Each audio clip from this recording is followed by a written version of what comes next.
In the heart of Uganda, a quiet revolution is taking root. Fields once dotted with traditional crops now shine with vibrant orange, the mark of innovation, nutrition, and resilience. This is the story of the orange-fleshed sweet potato, a game changer nurtured by Uganda's National Agriculture Research Organization. At the forefront of agriculture transformation, Naro is developing improved crop varieties to meet both local and global market demands. One of its brightest success stories is the orange-fleshed sweet potato, rich in vitamin A, drought-resistant, and economically empowering. The seed producers in Buseko and in other cooperatives across the country receive from Naro what we called basic seed. This is a clean seed of vines that have been cleaned from all viruses, and they have been multiplied in the lab and also in greenhouses, so that the vines that go to the farmers for production are actually free of viruses and other pests that affect sweet potatoes. So normally these vine multipliers in Buseko cooperative obtain the early generation seed from Naro, from Namulonge Research. This we routinely train these seed producers in seed production technologies, including seed production agronomy, virus, pathogens, pests and disease identification, and then also management of the seed from production to packaging. And also we train them on marketing, record keeping, and how to identify markets for their seed, and generally ensuring that the quality of seed that they supply to the end users is assured through certification by the Ministry of Agriculture and Animal Industry and Fisheries. Meet Tito Wanali, a sweet potato producer from Bulube village in Buyende district. Once a subsistence farmer of local varieties, his fortunes changed after a narrow training session. Bandagana nga ndi mulimi ni mamboli nti binali ni mamboli nadaba banaro ni basipu bandagana nga ndi mulimi bantamu banongera mu amagezi go kusomesa au bansomesa nabanga ndi mabulungi aye ngo buzibu bwalingawo eno kasana kanji amakaba tulima gabula twadaga kunonya amakaba ngoyizo kujja atigabuli mu bisoge watambula atigaliganga atiwajinja wajja agula amakaba waleta wasimba anga gali mu buuka ngati gabala bulungi ngeka namba wofunino dibansa wiku nganima kadali munana wiku myawo nga deni maera nga nkola mulosi wakuba just nali funanga kwa bikabe binga byempa bisolo byanga nga momere yene momboli nga tidida bulungi atinga dibantono. From struggling farmer to thriving agripreneur, Tito has bought 3 motorcycles and constructed rental houses worth over 38 million Uganda shillings.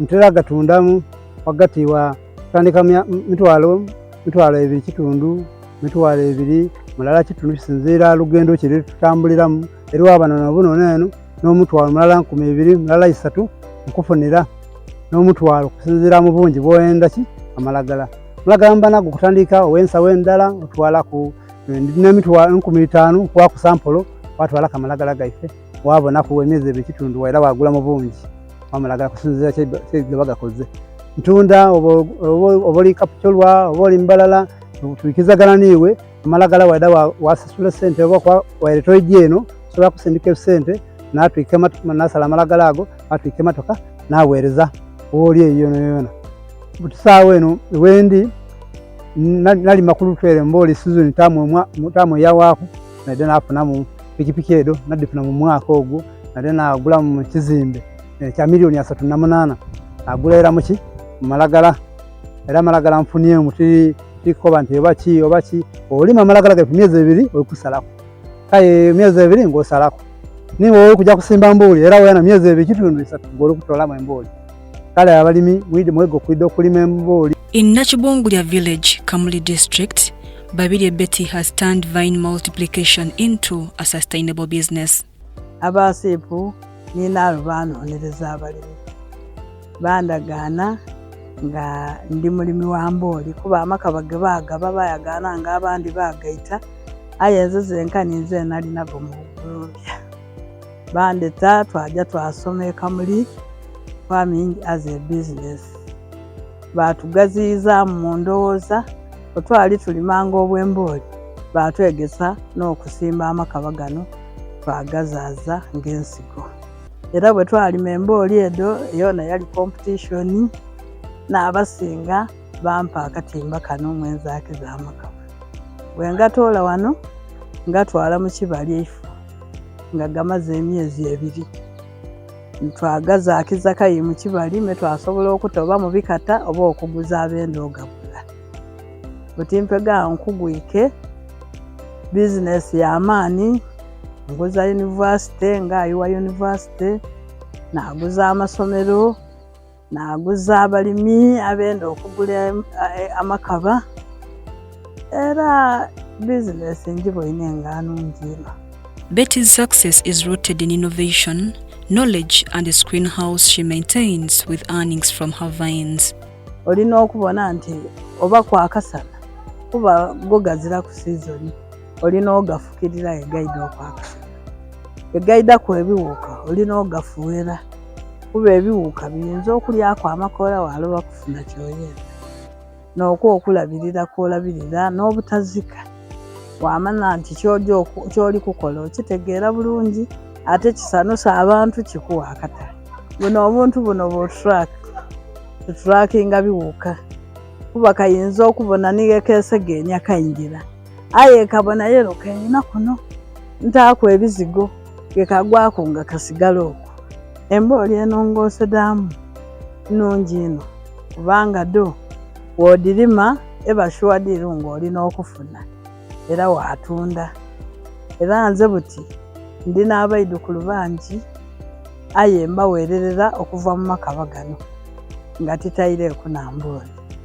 abandi era ntwala n'embooli ku isomero era nzira mwana asomera mu debuti kuba ntwala bwa mbooli ku isomero twabala mu sente.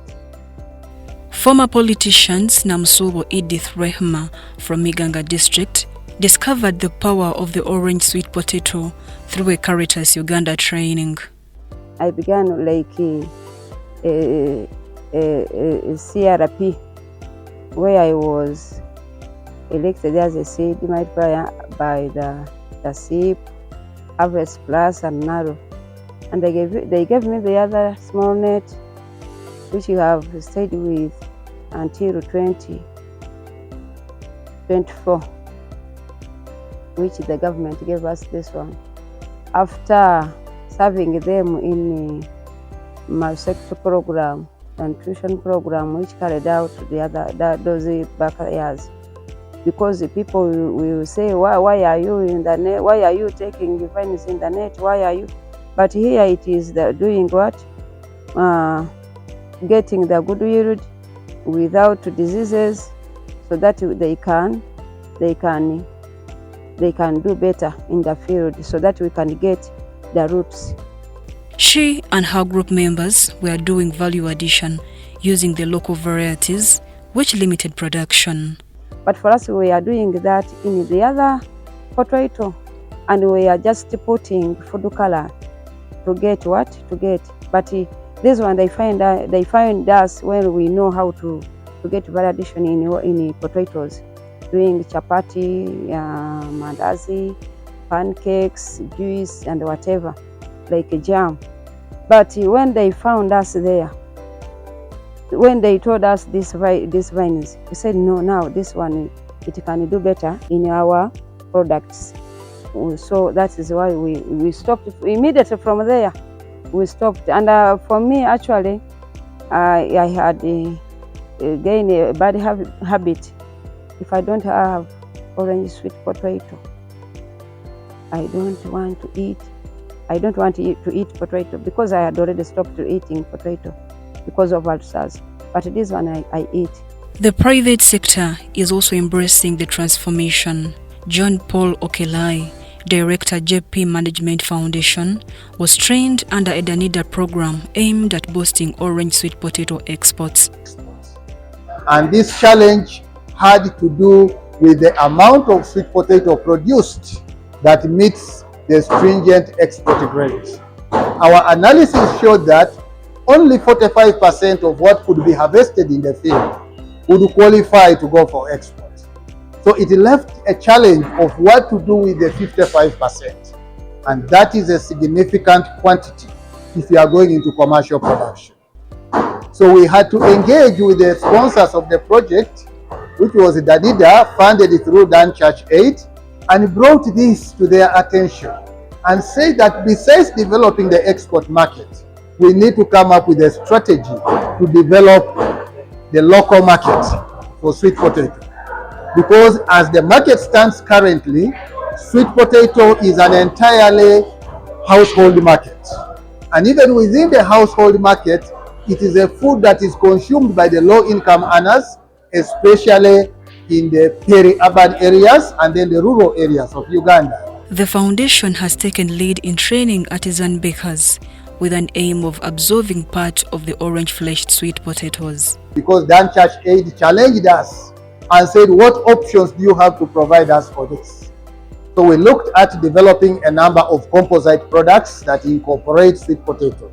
And we found that bakery was one of the most appropriate industry where we could develop a lot of sweet potato based products. So we conceived the idea of developing products, bakery products using sweet potato, which eventually enabled us to achieve quite a great degree of success. So we began to train our artisanal bakers because we saw them as a very critical entry point to absorb the sweet potato. When I talk about artisanal bakers, I am talking about the chapati makers. I'm talking about that lady down there carrying mandazi on her head, which she baked overnight to go and sell for some income.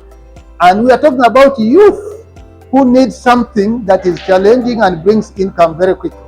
However, the lack of a puree machine is limiting the foundation from meeting some of the targeted audience.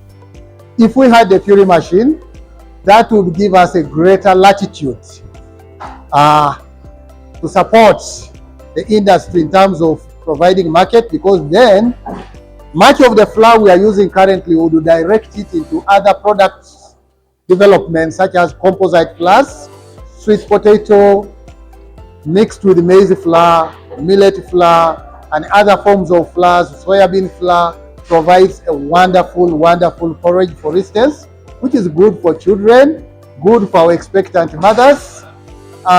So right now our focus is on bakery because whatever flour we have is what we use, and especially during the time of the off-season, we also rely heavily on flour. But if we had a puree machine, then we would concentrate on building up flour for other production purposes while we focus on using the puree. Disease infestations had led to a decline in sweet potato production in Busoga region. With Narrow's intervention, production of the root is taking shape again. Such as Narrow and other private laboratories embarked on a process of cleaning sweet potato vines, cleaning them out of what? The viruses. So these materials can be available to farmers for multiplication, and when they multiply them, at least farmers realize some good yields. They bring the materials from the lab, clean materials from the lab, and when they bring them, they first multiply them under the screen nets. And under the screen nets, this is under a protective environment. So they can't get really easily contaminated with the viruses and other pests. Now from here, they are also taken out for open field multiplication. And they are now, as an inspector, I play a role of following up those materials to ensure that they don't easily get contaminated. And there I look at issues of isolation distance, because out there in the field, other farmers are growing other types of sweet potato, especially the land races. So make sure these materials are not planted very close to other fields of old planting material, sweet potato varieties. So from there now, they can be available to farmers who want now to plant on large scale, either for food consumption or even for commercial purposes. Behind these field victories is rigorous science. Pests for sweet potato are whiteflies, which we can see here, and aphids. These are vectors. When they feed on this, because the biggest problem is sweet potato virus disease. So when they feed like this one, you can see these are aphids. They feed, it sucks the juice. So if it sucks the juice of an infected plant, then if it moves to the next one, it will transmit the virus to the next one. And the same thing with whiteflies. So a combination of whiteflies and aphids they transmit a virus complex called sweet potato viral disease. So I will advise this farmer two things. One, to routinely monitor the nursery, the vines. If she sees something like cramping like this, they can spray. So two insecticides can be used. One is contact. With the contact you spray, and then when it lands on the insect, it kills right away. But another option is to use systemic. Like Tafugo, the plant absorbs the chemical and then it's translocated. So as it feeds, it will be feeding on the chemical, and then that will make it, will affect it, it will collapse and die. So that affects its reproduction and makes it less effective against the crop in terms of transmission. So this farmer must continuously monitor the plants, how it is growing. When he sees something that is not looking green, must take keen interest to look at it and then take action. From labs to farms, and from local schools to export markets, the orange-fleshed sweet potato is more than just a crop. It is a symbol of resilience, innovation and opportunity.